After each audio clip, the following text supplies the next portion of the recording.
somewhere in the crowd there.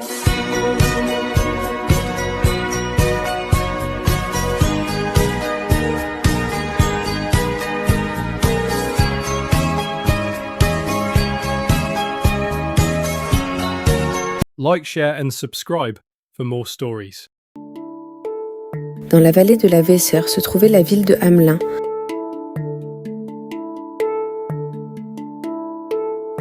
Un lieu aux rues pavées et aux maisons à colombages où les cloches des églises ressonnaient à chaque aube.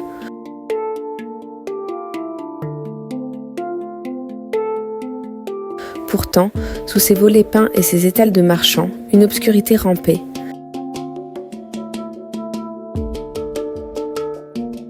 La ville était infestée d'une horde incessante de rats, des créatures qui rongèrent les céréales, souillaient les puits et propagèrent la maladie dans chaque maison. Ils affluaient des caves, se faufilaient sur les toits, remplissaient les granges et les boulangeries.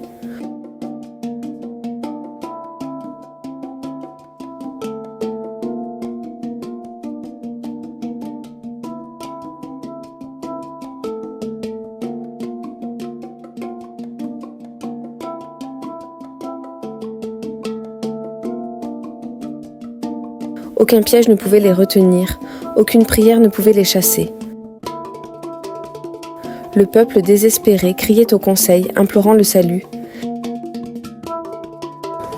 Et c'est alors, au moment où ils étaient dans le besoin, qu'un étranger arriva. C'était une grande silhouette, vêtue de vêtements de toutes les couleurs, le regard perçant, le sourire indéchiffrable.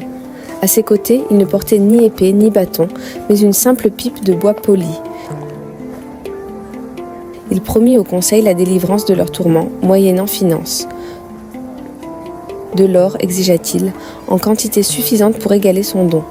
Et, avides de paix, les dirigeants acceptèrent. Puis il porta la pipe à ses lèvres, et une mélodie unique en son genre s'en échappa. Aiguë et douce, puis grave et roulante, la musique serpentait à travers les rues et les ruelles, s'élevant telle une fumée. Et de chaque fissure, de chaque ombre, de chaque trou dans les murs ou la terre, les rats surgirent. Ils suivirent comme enchantés, leurs yeux noirs vitreux, leur corps se balançant au rythme.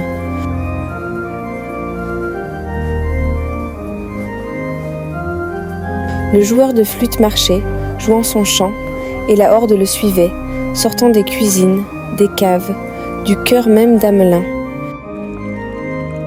Ils franchirent les portes, un fleuve vivant de fourrures et de griffes, jusqu'à ce qu'ils les conduisent enfin au bord du Weser. Sans s'arrêter, ils plongèrent dans les eaux tumultueuses, emportés par le courant jusqu'à ce que la rivière ne les emporte plus, et Hamelin fut libre.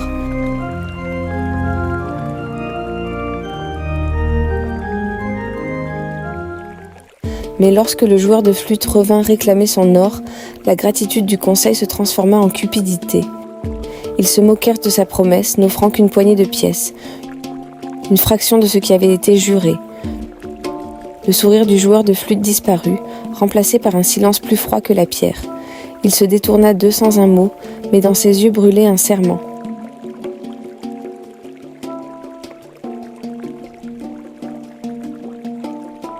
Quelques jours plus tard, par une matinée ensoleillée, il revint.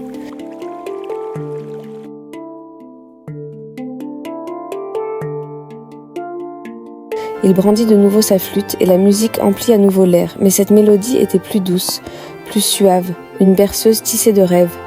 Et ce ne furent plus les rats qui le suivirent, mais les enfants de Hamelin.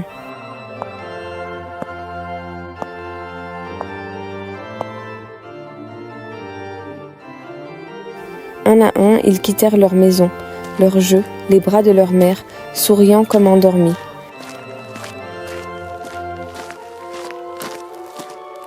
Ils marchèrent dans les rues, leurs rires emportés par le vent jusqu'à ce qu'ils disparaissent derrière les collines. On ne les revit plus jamais. Il ne resta qu'un seul enfant, boiteux et abandonné, pour raconter l'histoire.